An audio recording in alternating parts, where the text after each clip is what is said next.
Poor girl. So you need a whole change in tactic, right? I think we're a little offensive during the criminal trial. How does that work? I need a fullback. Hang on. Y'all didn't even let her get a blocking back. My lord. We can move quicker. Alan, can you help me understand what an affirmative claim is?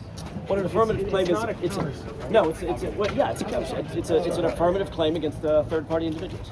That's exactly what we intend to bring. But the idea is to get them combined to save the court time and money. All the same individuals are involved, so that's exactly right. It's a matter of judicial economy. Your response to the fact that the judge would like it longer if you do this, you have all these Well, of course, because it becomes a bigger case, more voluminous, right?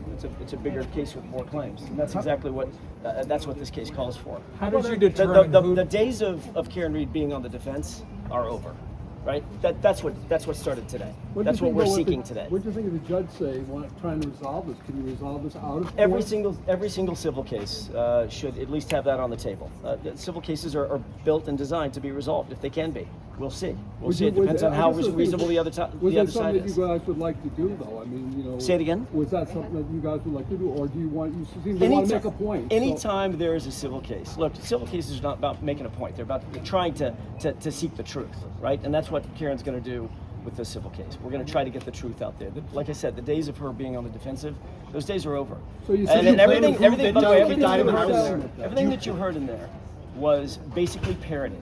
Every single word that you heard in there was basically parroted right from Michael Morrissey, right from the prosecutions. They lifted it right off the prosecution's closing argument. And maybe somebody should check the tapes. Because last time I checked, those arguments were put forward in front of a jury, and the jury spoke very, very loudly. Not guilty, and not just not guilty when the jurors were asked, innocent. Those claims are false, and they were proven false, and they will be proven false again. But in terms of what you just asked, should this case be resolved, we're always open to resolution. We'll see. We'll see. It depends on how reasonable the other side is. We gotta go. Damon, did you want to say anything? I mean, you've been sort of point person on this, or? Well, Alan says it all as in his perfect way. So, what we're trying to do is make sure that Karen is well defended, and that the claims that we have to pursue for her affirmatively are brought in the same proceeding in the most efficient, judicious way, so that her day in court is fully and fairly adjudicated. But if you combine these cases, isn't that unfair to the O'Keeffes? Not at all. Not at all. Part of her defense is that somebody else put her in this situation. And so that's when I said it's not your typical wrongful death action. Karen Reed is in this situation because of the behavior of others. And as Alan said, she's no longer on the defensive. She's going affirmatively, and we're trying to put all the evidence, all the parties, all the claims in the same proceeding. Because how did you decide on who to name in the counterclaim? I'd love to tell you that, but it's really sort of a litigation strategy point.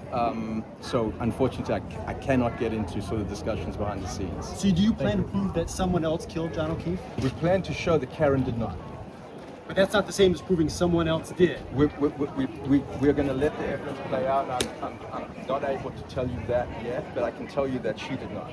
How about, can you spell your first and last name for me, Counsel? Sure, Damon, D-A-M-O-N, Seligson, S-E-L-I-G-S-O-N. Thank you.